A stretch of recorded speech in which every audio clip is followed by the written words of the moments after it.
نحمدہ ونصلی علی رسولہ الکریم اما بعد۔ ایک صحابی رسول آپ علیہ السلام کی خدمت میں حاضر ہوئے، عرض کی یا رسول اللہ، آئے دن کوئی نہ کوئی نقصان، کوئی نہ کوئی حادثہ، کوئی نہ کوئی ایکسیڈنٹ میرا ہوتا رہتا ہے، میں اس وجہ سے بڑا پریشان ہوں۔ مفہوم عرض کر رہا ہوں، حضرت ابن عباس رضی اللہ تعالیٰ عنہما کی روایت ہے، آپ علیہ السلام نے ایک ایسی دعا تعلیم فرمائی، وہ صحابی کہتے ہیں جب سے میں نے اس دعا کا اہتمام کیا، میرا اس کے بعد کبھی نہ کوئی نقصان ہوا، نہ کبھی کوئی حادثہ پیش آیا، نہ کبھی ایکسیڈنٹ ہوا۔ وہ دعا یہ ہے، بسم اللہ علی نفسی، بسم اللہ علی اہلی، بسم اللہ علی مالی۔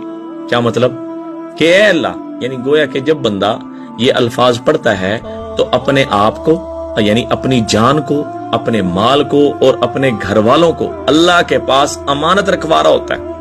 جو مرد عورت اس دعا کو پڑھ لے، موٹر سائیکل پر، کار پر سوار ہوتے ہوئے یا ہوائی جہاز میں سوار ہوتے ہوئے پڑھ لے، انشاءاللہ تعالی میرے نبی کی اس دعا کی یہ طاقت اور پاور ہے کہ اس کا موت تک کبھی بھی ایکسیڈنٹ نہیں ہوگا۔ اس دعا کا اہتمام کریں، صدقہ جاریہ سمجھ کے ضرور شیئر کریں۔